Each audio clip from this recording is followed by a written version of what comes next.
जो आज सौरी में से निकल रहा कि हमारे जो आप भी मजाक में कह सकते थे कि ठीक है भाई हम अंकल लग रहे हैं तो तू भी तो अंकल लग रहे हो, ये बात कर सकते थे। कर भी नहीं रहे थे, लेकिन मंच से एक उनके ही टीम के व्यक्ति थे जो पवन जी को कुछ कान में बोले, और तब जाकर के पवन जी भी सॉरी गा दिया। हाँ, तब जाकर के पवन जी भी सौरा और क्या क्या क्या सौरी घर में से निकलनी है। जोहर बजा।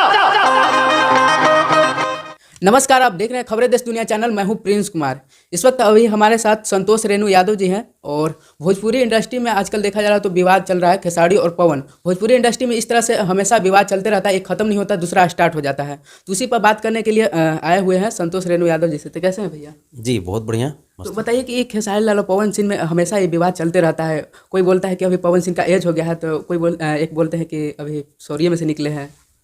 देखिए, जहाँ तक बात है एज की, तो एज तो खैर हो ही गया है, एज में तो खैर कोई डाउट तो है नहीं। कि मतलब स्टेज पर जब चढ़ते हैं तो वो अंकल जैसे दिखने लगते हैं। क्या खेसारी लाल नहीं लगते हैं वैसे? देखिए, मैटर ये नहीं कि खेसारी लाल लगते हैं कि नहीं लगते हैं। जैसे खेसारी लाल यादव जी ने जो बातें कही पवन सिंह जी के लिए, तो उसमें तो खैर उम्र तो आज हमारा उम्र कुछ है, कल कुछ था, परसों कुछ होगा, तो उम्र तो होते रहता है। इस पे इतना बड़ा कंट्रोवर्सी नहीं होना चाहिए था। और पवन सिंह जी कर भी नहीं रहे थे, लेकिन मंच से एक उनके ही टीम के व्यक्ति थे जो पवन जी को कुछ कान में बोले, और तब जाकर के पवन जी भी सॉरी गा दिया। हाँ, तब जाकर के पवन जी भी सौरा और क्या क्या जो पवन सिंह भी बोले कि अभी तो खेसारी लाल सौर में से ही निकले हैं। नहीं, तो ये तो गलत बात है ना, ये तो गलत बात है। आप ऐसा तो नहीं कर सकते हैं। हाँ, आप भी मजाक में कह सकते थे कि ठीक है भाई हम अंकल लग रहे हैं तो तू भी तो अंकल लग रहे हो, ये बात कर सकते थे। लेकिन ये तो सीधा उल्टा बात हो गया, ये इस तरह की चीज़। और पवन जी नहीं बोले, पवन जी से कहवाया लोग, जैसे खेसारी जी और पवन जी को लोग यूज कर रहा है ये लोग। ऑडियंस तो समझ रहा है कि पवन सिंह ही बोले हैं और खेसारी लाल ही बोले हैं। वही हम करें ना कि खेसारी जी और पवन जी दोनों नेकदिल इंसान हैं, दोनों को उनका जो टीम है वो मिसयूज कर रहा है, इन दोनों को लड़वाता है। और जो उनका जो टीम है वो सोचता है कि किसी भी तरीके से ऐसा लगे कि भाई पवन जी को लगे कि उनका टीम बहुत अच्छा सोच रहा है, खेसारी जी को लगे कि उनका टीम बहुत अच्छा सोच रहा है। लेकिन सच्चाई है कि इन दोनों को उनका टीम जो है वो गलत ट्रैक पे लेकर के चल रहा है। तो ये स्टेज पर करने का कहाँ तक सही है? मतलब ये कंट्रोवर्सी करने, मतलब स्टेज पर चढ़कर ही क्यों करना चाहिए? जब वैसा ही बात था तो डायरेक्ट कॉल करके मतलब मामला ख़त्म ही कर लेना चाहिए था। हाँ, जाहिर सी बात है, जब इस तरह की बातें थी, जब खेसारी जी की इस बात से तकलीफ लगा था पवन जी को, तो डायरेक्ट फ़ोन कर लेते कि हाँ भाई तुमने ऐसा क्यों कहा या आपने क्यों कहा, तो ये बातें ख़त्म हो जाती है। स्टेज से बोलने की ज़रूरत ही नहीं थी। ये तो बात तो है। अब इस चीज़ को तो पवन जी ने जब नहीं समझा तो इसको क्या कहा जाए। खेसारी लाल भी फिर बोलते हैं कि पवन सिंह में इतना कहाँ रह गया है कि वो 9 महीना में पैदा कर भी सकते हैं। नहीं, ये हम क्या बोले कि ये दोनों का जो टीम जो है ना, टीम मिसयूज कर रहा है।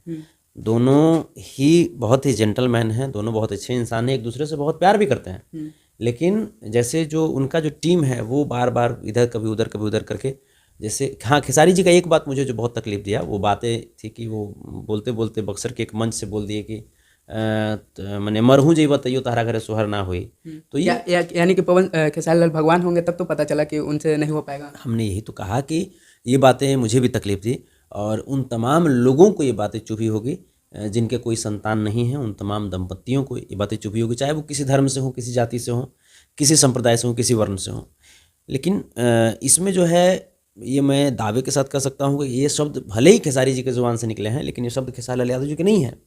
ये शब्द उनके कान में कोई बोला और फ्लो में वो बोल दिए हैं। फिर भी मैं इन शब्दों का मैं घोर निंदा करता हूँ, इस तरह के शब्दों का, क्योंकि बच्चा होना या ना होना ये ऊपर वाले के हाथ में होती है, हमारे और आपके हाथ में कुछ नहीं होता। आप देखते हैं कि कई बार तो जो गायनोकोलॉजिकल जो डॉक्टर जो होते हैं वो भी, जबकि वो दूसरे के बच्चे का इलाज करते हैं, दूसरे वैसे दंपति का इलाज करते हैं जिनका बाल बच्चा नहीं होता, उनका इलाज करते हैं, उनका हो जाता है, जबकि बेचारा डॉक्टर साहब का नहीं होता है। तो इसको क्या कहिएगा?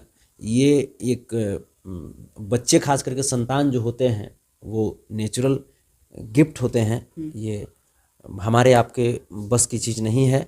आप देखते हैं कि बहुत पढ़ा लिखा आदमी, विद्वान आदमी भी एक बच्चा के लिए, एक बच्ची के लिए जा कर के पत्थर पूजता है, क्या करना पड़ जाता है, पत्थर पूजता है, नदी पूजता है, पेड़ पौधा पूजता है, होता है ना ऐसा। तो ये तो थोड़ा सा मुझे भी तकलीफ दिया ये खेसारी जी का वो शब्द कि मरियो जीवतियो तारा घर सोहर ना हुई, ये मुझे भी तकलीफ दिया है। और मैं निसंदेह कह रहा हूँ कि ये बातें जब खेसारी जी जब खुद अपनी ही स्टेटमेंट सुने होंगे तो उन्हें भी तकलीफ दिया होगा। ये कहाँ तक सही है जब मतलब कह रहे हैं ऐसे तब? मैं तो कह रहा हूँ कि मैं ये इन शब्दों का मैं निंदा करता हूँ।